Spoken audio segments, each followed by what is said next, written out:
ഇങ്ങനെ ദിനംപ്രതി ഒരു ദേശീയപാതയിൽ ഇത്രയും ബ്ലോക്കുകൾ വന്ന് ഈ നാട്ടിൽ ഒരുപാട് ജനങ്ങൾ ബുദ്ധിമുട്ടുമ്പോൾ സർക്കാരിന്റെ ഭാഗത്തുനിന്ന് തീർത്തും ഒരു അനാസ്ഥയിലേ നേരിടുന്നത്. അതും ദിവസങ്ങളോളമായി ഇങ്ങനെ ഒരു ഗതാഗത കുരുക്ക് അടിക്കടി സംഭവിച്ചുകൊണ്ടിരിക്കുന്നു. അതും മണിക്കൂറുകൾ, എക്സാമുകൾ നഷ്ടപ്പെടുന്നു, കൃത്യസമയത്ത് ജോലിക്കെത്താൻ കഴിയുന്നില്ല.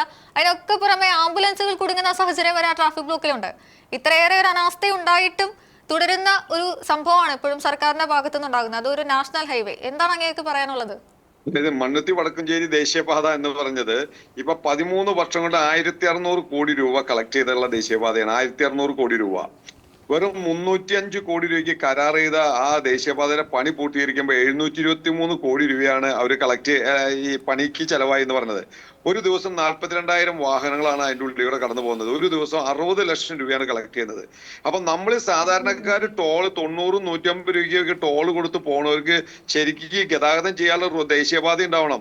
ഇപ്പൊ ആ ദേശീയപാതയിലൂടെ ഒന്നല്ല ആളുകൾ പോണത്. ആളുകൾ സ്റ്റേറ്റ് ഹൈവേ കൂടെയും പഞ്ചായത്ത് റോഡിലൂടെയൊക്കെയാണ് ഗതാഗതം തിരിച്ചു വരുന്നത്. പക്ഷെ ടോള് നമ്മൾ കൊടുക്കണം. ഒരു ഉപഭോക്താവ് എന്ന നിലയിൽ നമുക്ക് സേവനം കിട്ടാതെ കാശ് കൊടുക്കേണ്ട അവസ്ഥയാണ്.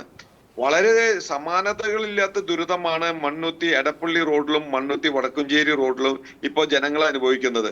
ഇത്രയും യാതനപൂർവമായ ഈ റോഡിലൂടെ ഗതാഗതം ചെയ്യേണ്ട അവസ്ഥ വന്നത് ഒരു മുൻകരുതലും ഇല്ലാതെ, അല്ലെങ്കിൽ കൃത്യമായ മുന്നൊരുക്കമില്ലാതെ ഈ ദേശീയപാതയിലെ ഒരു 5-6 വെഹിക്കുലർ അണ്ടർ പാസേജ് ഒരേ സമയം പണിയുകയും പണിക്കാർ പോലും ഇല്ലാത്ത ഒരു കരാർ കമ്പനി അത് ഏറ്റെടുക്കുകയും ചെയ്തിട്ടുണ്ട്. എല്ലാം കൂടി ഒരു കരാർ കമ്പനിയാണ് ഏറ്റെടുത്തു എന്ന് പറയണേ. അത് തന്നെയല്ല, ആ സർവീസ് റോഡുകൾ മെക്കാഡം ചെയ്ത് ഗതാഗത യോഗ്യമാക്കിയിരുന്നെങ്കിൽ ഇത്രയും ദുരിതം ഉണ്ടാവില്ല. ഇപ്പൊ എന്താ വിഷയം എന്ന് വെച്ചാൽ എല്ലാ സർവീസ് റോഡുകളും പൊളിഞ്ഞിരിക്കുക. ഇവർ മനസ്സിലാക്കേണ്ട ഒരു കാര്യം, ദേശീയപാതയിലൂടെ ടൺ കണക്കിന് ലോഡ് കയറ്റി വരുന്ന വണ്ടികൾ സർവീസ് റോഡിലൂടെ പോകുമ്പോൾ ആ സർവീസ് റോഡ് പൊളിയും. അത് പൊളിയും എന്ന് മനസ്സിലാക്കാൻ കഴിവില്ലാതെ അതിന് പ്രിക്കോഷൻ എടുത്ത് മെക്കാഡം ടാർ ചെയ്ത സർവീസ് റോഡുകൾ ക്ലിയർ ചെയ്തിട്ടുണ്ടെങ്കിൽ ഇത്ര പ്രശ്നം ഉണ്ടാവില്ല. അപ്പോൾ തന്നെ സർവീസ് റോഡുകളുടെ സൈഡിൽ വീതി കൂട്ടി കൊടുക്കേണ്ടതായിരുന്നു. ഇതിനൊന്നും ഒരു മുന്നൊരുക്കം ചെയ്യാതെ ഒരു ഫൈൻ മോർണിംഗിൽ റോഡ് പൊളിക്കുകയും ആളുകളോട് നിങ്ങൾ സൗകര്യമുള്ള കൂടെ പോവുക, ഞങ്ങൾ ടോൾ പിരിക്കും എന്ന് പറഞ്ഞ ഒരു ധിക്കാരവുമായ സമീപനമാണ് ടോൾ പാസിംഗ് ഈ ദേശീയപാത അതോറിറ്റി കാണിക്കുന്നത്. ഒന്ന് ഇടപെടുകയാണ്. ഹൈക്കോടതിയുടെ വക ഇപ്പൊ ഒരു ചോദ്യം വന്നിട്ടുണ്ട്, ടോൾ റദ്ദാക്കാതിരിക്കാൻ എന്തെങ്കിലും ഒരു വഴി ഉണ്ടോ എന്ന്.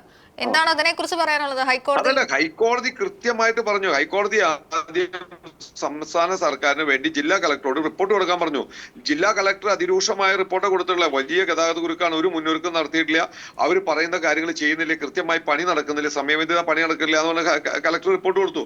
ആ റിപ്പോർട്ടിന് ശേഷം സെൻട്രൽ ഗവൺമെന്റ് റിപ്പോർട്ട് ചോദിച്ചു. ആ റിപ്പോർട്ടും കേട്ട് കോടതിക്ക് ബോധ്യപ്പെട്ടപ്പോഴാണ് കോടതി ഇപ്പോൾ ദേശീയപാത അതോറിറ്റിയും കരാർ കമ്പനിയോടും പറഞ്ഞത് എന്തുകൊണ്ട് ടോള് നിർത്തലാക്കാതിരിക്കാൻ എന്ത് കാരണമുണ്ടെങ്കിൽ അത് ബോധിപ്പിക്കാൻ പറഞ്ഞ് 7 ദിവസം സമയം കൊടുത്തുള്ള. അപ്പോ ജനങ്ങളെ ദ്രോഹിക്കുന്നതിന് ഒരു കൈയും കണക്കില്ല. ഇതിൽ ഏറ്റവും സങ്കടം സംസ്ഥാന സർക്കാരിന്റെ ഭാഗത്തൊന്നും ഒരു ഇടപെടലും ഇല്ല. മന്ത്രി കെ രാജൻ വടക്കുംചേരിയിൽ ഈ മുടിക്കോട് വന്നിട്ട് പറഞ്ഞു അവിടെ കുറെ കാര്യങ്ങൾ ഇപ്പൊ ചെയ്യുന്നു പറഞ്ഞു. അദ്ദേഹം വന്നു പോയിട്ട് 2 ആഴ്ചയായി. പേപ്പറിലും മീഡിയയിലും വാർത്ത വരികയല്ലാതെ ഒരു കാര്യം പോലും അവിടെ ചെയ്യാൻ സാധിച്ചിട്ടില്ല. സംസ്ഥാന സർക്കാർ ഇടപെടുന്നില്ല, കേന്ദ്ര സർക്കാർ ഇടപെടുന്നില്ല, MP-മാര് MLA-മാര് ഒന്നും ഇടപെടില്ല. സുരേഷ് ഗോപി കേന്ദ്രമന്ത്രിയാണ്, അദ്ദേഹത്തിന്റെ മൂക്കിന് കീഴിലാണ് ഈ സംഭവം നടക്കുന്നത്. അദ്ദേഹം ഇതുവരെ സ്ഥലം സന്ദർശിക്കാനോ അതിന് ശക്തമായ രീതി ഇടപെടാനും സാധിച്ചിട്ടില്ല. ഞങ്ങൾക്ക് ഒരു റിക്വസ്റ്റ് ഉള്ളോ, നിങ്ങൾ ഈ ടോൾ പിരിവ് ഒരു 3 മാസത്തേക്ക് നിർത്തിവെക്കി. നിങ്ങൾ ഈ ആളുകൾ ടോൾ കൊടുത്തിട്ട് ഈ ഗതാഗത കുരുക്കിൽ ചെന്ന് പെടേണ്ട അവസ്ഥ മാറ്റം വരണം. ടോൾ നിർത്തിവെക്കി. നിങ്ങൾ എന്നിട്ട് എന്തായാലും 2026 ടോൾ 28 വരെ നീട്ടി. അത് ഞങ്ങൾ ചോദ്യം ചെയ്തിട്ടാണ് ഹൈക്കോടതിയിൽ പോയിട്ടുള്ളത്. അപ്പൊ നിങ്ങൾ ഈ 3 മാസം ടോൾ പിരിക്കണം, നിർത്തിവെച്ചിട്ട് വേറെ സമയത്ത് പിരിക്കാൻ വേണ്ടിയുള്ള ഒരു തീരുമാനം എടുക്കുക. അപ്പോഴെങ്കിലും ജനങ്ങൾക്ക് ഈ ഗതാഗത കുരുക്കിൽ പെട്ടിട്ട് ടോൾ കൊടുത്തിട്ട് പോകേണ്ട അവസ്ഥ ഉണ്ടാവില്ല. അതെ, എന്തായാലും ജനങ്ങളോട് സർക്കാർ കാണിക്കുന്നത് തീർത്തും വല്ലാത്തൊരു അനീതി തന്നെയാണല്ലോ. അതോടൊപ്പം തന്നെ നമുക്കറിയാവുന്ന ഒരു ദേശീയപാതയുടെ അവസ്ഥയാണ്. അതായത് കേരളത്തിനെ നാണം കെടുത്തുന്ന രീതിയിലേക്കാണ് ഈ ടോൾ കൊടുത്ത് ഇതൊക്കെ അനുഭവിക്കേണ്ടി വരുന്ന ഒരു സാധാരണക്കാരുടെ അവസ്ഥയാണ് ഏറ്റവും വലിയ ഒരു സങ്കടകരം എന്ന് പറയുന്നത്, അല്ലേ സാർ? തീർച്ചയായിട്ടും ഇതിൽ ഏറ്റവും സങ്കടം എന്താ വെച്ചാൽ ഈ സംസ്ഥാനം 564-ഉം 66-ന്റെ അവസ്ഥ തന്നെയാണ്. ഇപ്പൊ നമുക്ക് 544 കൂടി പോകാൻ പറ്റില്ല, 66 കൂടി തന്നെയല്ല. സ്റ്റേറ്റ് ഹൈവേയുടെ അവസ്ഥ, തൃശ്ശൂർ കുറ്റിപ്പുറം റോഡിന്റെ പണി പൂർത്തീകരിക്കില്ല, അവിടെയും ഗതാഗത കുരുക്ക്. തൃശ്ശൂർ കൊടുങ്ങല്ലൂർ റോഡിന്റെയും ഗതാഗത കുരുക്ക്. അപ്പൊ മെയിൻ പാതകൾ മുഴുവനും വലിയ രൂക്ഷമായ ഗതാഗത കുരുക്കാണ്. ഒരേ സമയം ഇതെല്ലാം ചെയ്യുക, അതും മഴക്കാലത്ത്.